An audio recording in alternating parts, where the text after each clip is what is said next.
As I mentioned last week, if you have the things that you need for Havdalah, you should join me. We have a cup of wine, or you could use a glass of tea,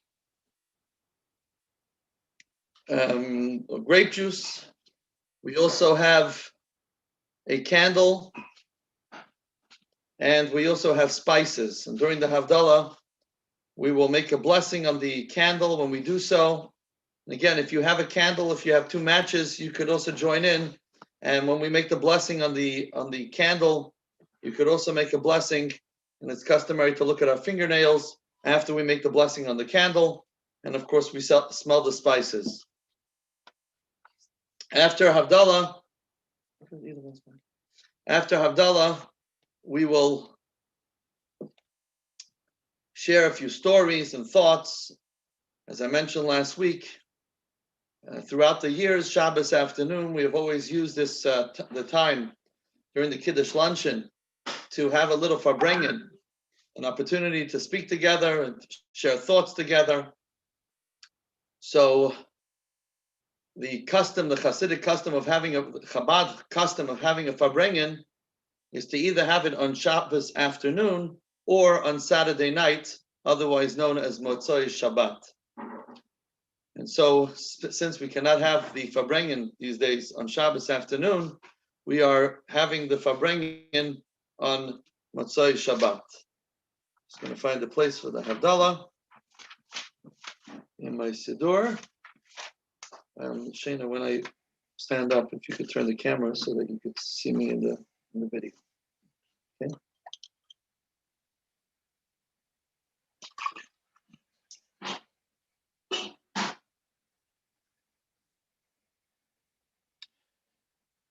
Whenever we make Kiddush or Havdalah, we spill the wine a little bit over to bring blessings, as wine is a sign of blessing, and we want our blessings to overflow.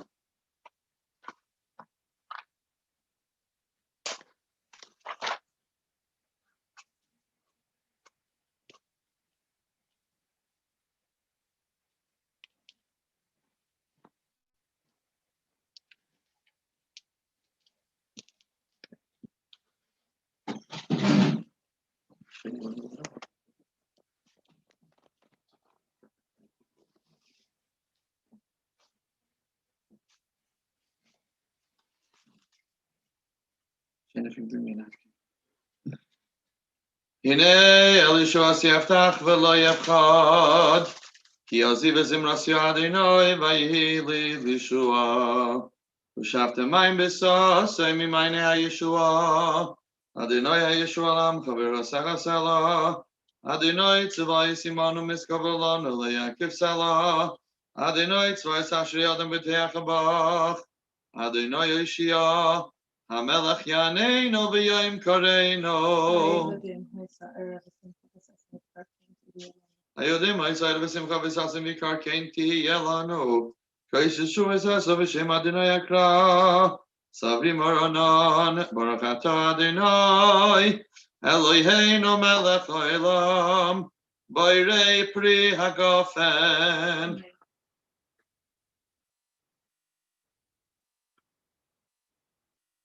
Baruch atah Adonai Eloheinu melech ha'olam Bairei minei v'samim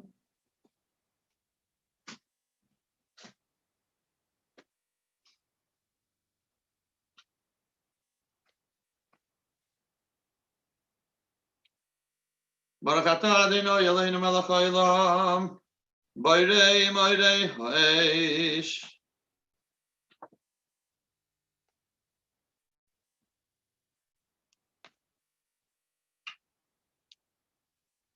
Baruch atah Adonai Eloheinu melech ha'olam Hamavdil ben kodesh l'chayil ben ur l'chayshech ben Yisrael lo amim ben yoyim ha'shvi l'sheishes yemei ha'maseh Baruch atah Adonai Hamavdil ben kodesh l'chayil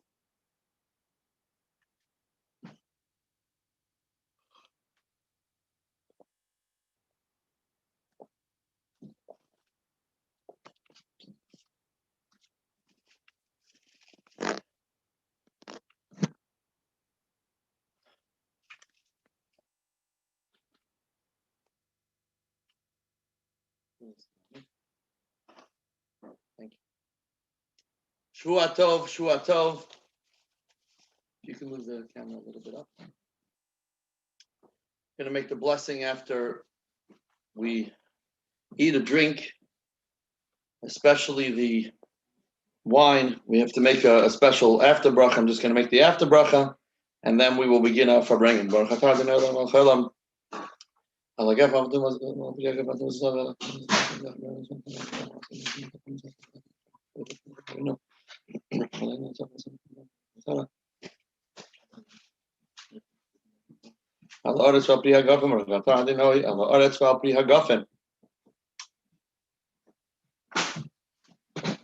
Once again, Shvua Tov.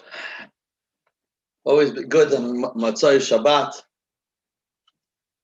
Some have the custom, as I mentioned last week, some have the custom to sing Eliyahu Hanavi, to mention Eliyahu Hanavi, because after Shabbat, we believe Eliyahu Hanavi, now it's an opportunity for him to come and to share the news that Mashiach is coming, Mashiach is here, ready to bring redemption. Eliyahu Hanavi, Eliyahu Hatishbi, Eliyahu, Eliyahu, Eliyahu Agiladi, Bimhera v'yameinu, Yavo Eleinu, Mashiach ben David, Mashiach ben David, Eliyahu Hanavi, Eliyahu Hatishbi, Eliyahu, Eliyahu, Eliyahu Agiladi, Bimera v'yameinu, Yavo Eleinu, Mashiach ben David, Mashiach ben David. A good vach, Shvua Tov, a wonderful week to each and every one of you. So,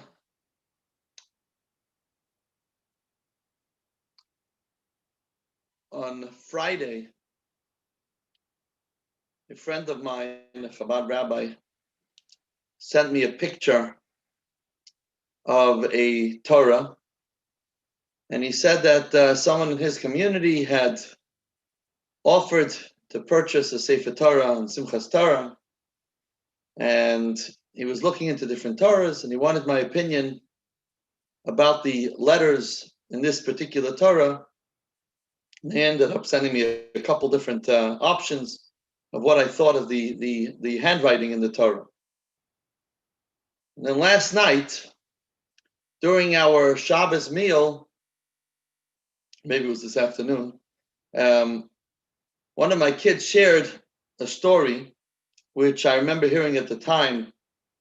Perhaps it was from April, May, about an individual who had contracted the coronavirus and was in a very difficult state in the hospital. And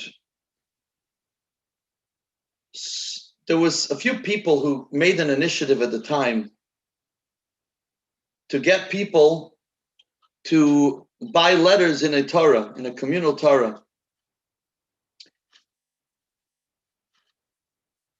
The idea of buying a letter in the Torah, a communal letter in the Torah, is a very interesting concept, which I'll get to. But anyway, this individual bought a letter in the Torah, and he started to see, right after he bought the letter from the Torah, in the Torah, he started to see improvement in his health. And he ended up being put into a room with another Jew who was also going through a very difficult time. And he mentioned to him that his health has started to improve after he purchased a letter in the Torah. So he too purchased a letter in the Torah, and his health began to improve. What's the idea of writing a letter in the Torah? I thought about this also because I think it's very much connected to the Parsha, the Torah portion that we read today, the portion of Noah. One of the ideas that we were sharing this morning during our backyard minyan was the idea that the flood in the time of Noah, which lasted for 40 days and 40 nights, was an analogy for a mikvah, a ritual bath. And the idea is that in a ritual bath, we know that the water in the ritual bath has to be the natural water.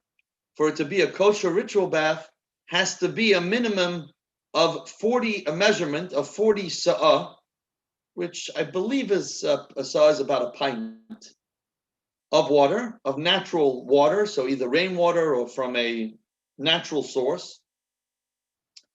And the water, this measurement of water was calculated based on what it would take, the minimum amount of water that it would take to cover the average person. If an average person was to be contained in a small space, and you had to cover that person, 40 sa'ah would be enough to cover that person. What's the idea of going into a mikvah? The idea of going into a mikvah is to immerse oneself and to recognize Hashem's presence in the world. So when a person goes into the water and is immersed into the water, the idea is that that person experiences what we call in Hebrew bittul, which means self-nullification. That in the presence of Hashem, I recognize that I am really nothing. I'm bittul.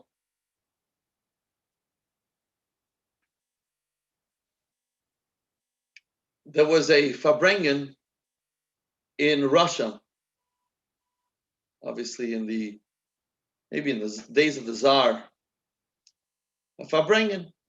And typically Hasidim, when they have a Farbrengen, they say some l'chaim. And then they speak about a concept and discuss it and try to connect with the idea that they're Farbrengen about. So this group of Hasidim were Farbrengen that night about the concept of bittul, which means nullification, recognizing that we are nothing in front of Hashem. And the Hebrew word again is bittul. When the Hasidim completed their discussion at Farbrengen, they were ready to go home. It was already early hours of the morning. And at that time, in the small villages, there was a policeman. And the policeman felt that they were in charge and they had to control the streets. And if anything was going wrong, they were in control. So this group of Hasidim were walking, and the policeman sees this group of Hasidim, and he says to them, "Kat," I think this is how you say it, "Kat idiot," which means, who's going? Who's walking here? So the Hasidim apparently didn't speak Russian very well, but they knew they had to answer to the policeman, tell him who they were, so that he doesn't continue to question them any further, with confidence. So he says, "Kad idiot." So that's the question. So the Chassid responded, "Bittul idiot," which means bittul is going, self-nullification is going. That's what they've been discussing for the last few hours. And when the policeman heard them, he said, "Okay, whatever, didn't understand what I asked, didn't understand, but at least they answered," and he left them alone. What's the idea of bittul? Self-nullification. So if you look at, it's interesting that if you look, and the connection, I wonder what's the connection with the Torah? Because I want to get back to that. If you look at the word for immersing in a mikvah, the Hebrew word for immersing is tevila. Tet, bet, yud, lamed, hey. It's the exact same Hebrew letters, but in a different order, as the word bittul, habittul, which means self-nullification, which means the whole purpose of God bringing a flood, bringing a mikveh to the entire world, 40 days, which was enough water to immerse the entire world into this mikveh. The idea was to bring an awareness of godliness in this world. Noah,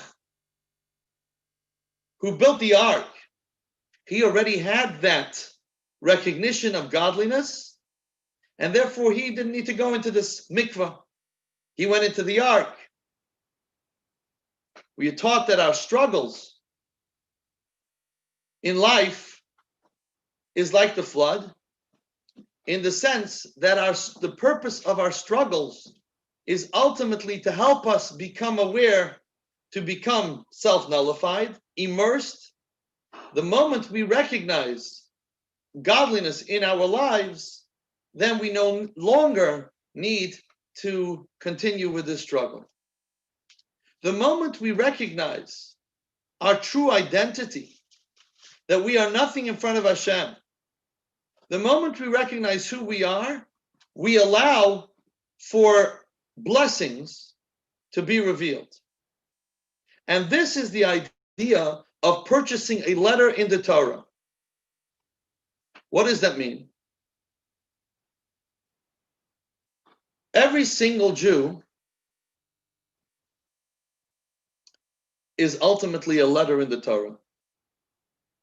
We are all letters in the global Torah. I often share a story, and I'll share it tonight, about two Chassidim of the previous Rebbe in the 1940s. Beautiful, beautiful story. And these two Chassidim had traveled to Chicago, and they met with a wealthy individual whose name was Charles Listner. This Charles Listner, his last name, Listner, comes from Liozna, which is the place where the first Chabad Rebbe came from, who was Rebbe in Liozna. And this individual's great-great-grandfather happened to be a chassid of the first Rebbe. In fact, whatever, there's many details about his life and so on. But at this point in the 1940s, he's a typical American Jew living in Chicago. And these two Hasidim come into his office. And when two rabbis walk into a Jew's office, especially in those days, it was usually only for one purpose.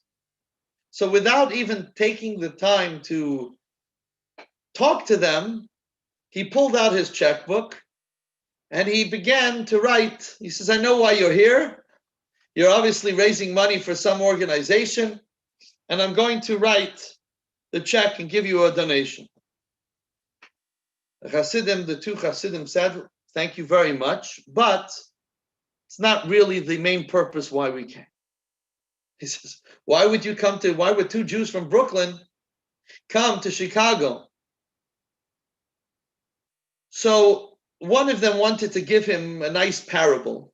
So he tells him as follows. He says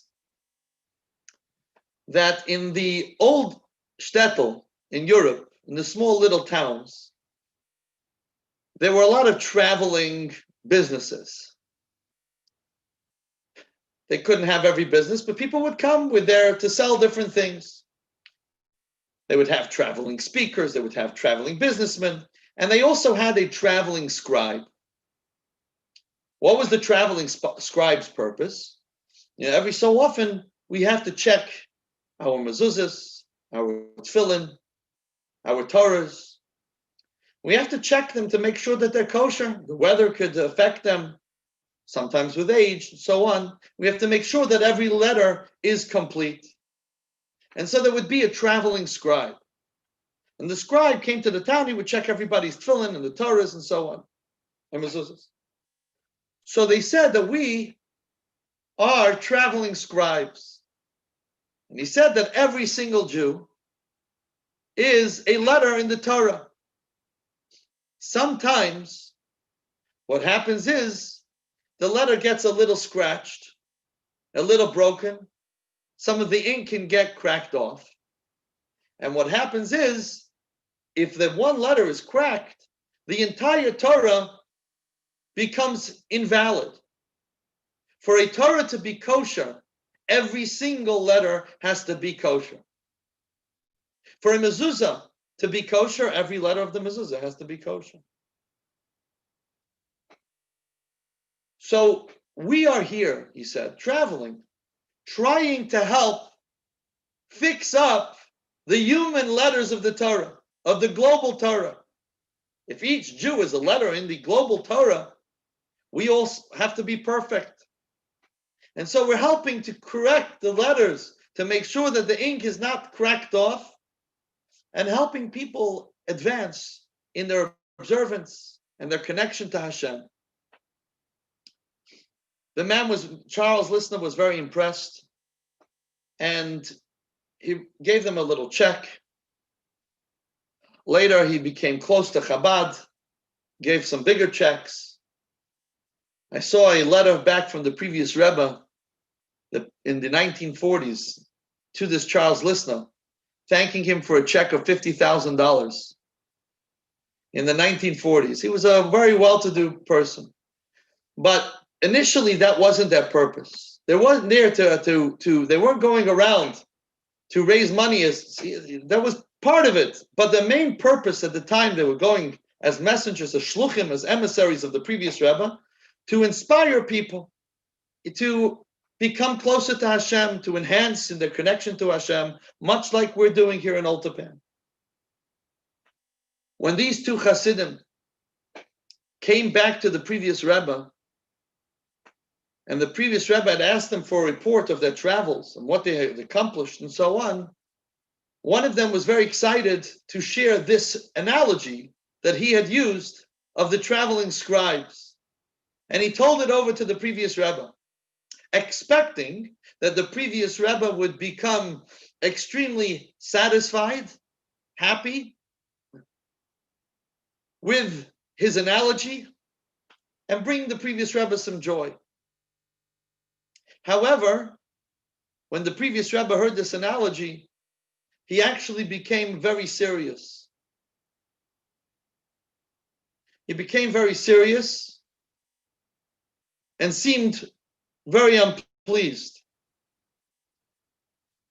And he said, it's a good analogy, but you're making a mistake, because there are two kinds of Torahs.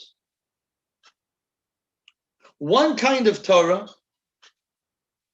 is written with ink on parchment. That's the Torah that we have in our ark in the synagogue. And in that kind of Torah, it's possible for a letter, for the ink of the letter to get scratched or cracked or broken.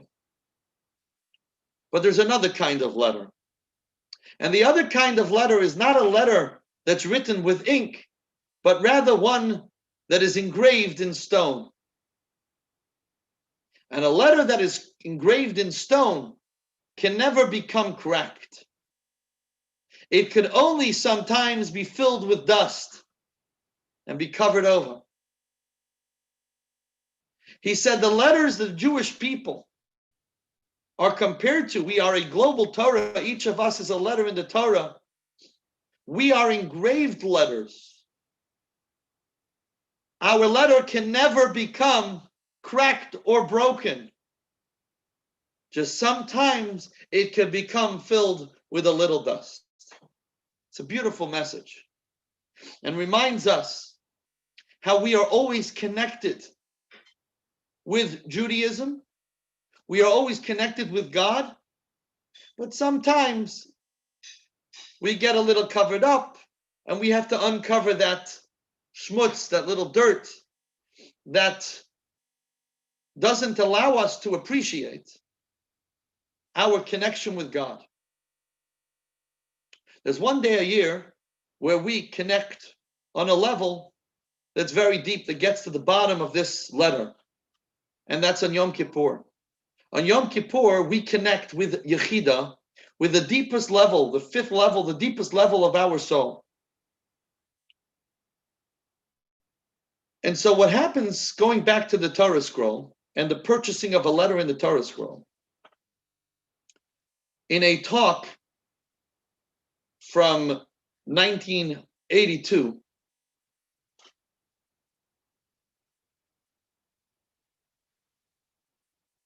the Rebbe was talking about different challenges that the world was going through at the time.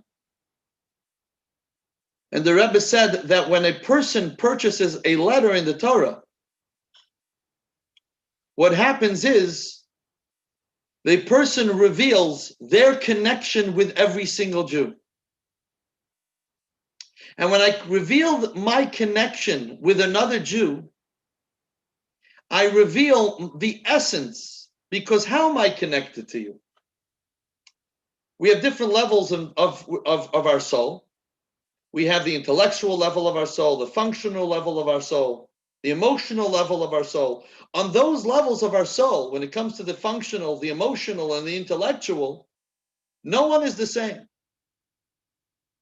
Your intellect is very different than my intellect.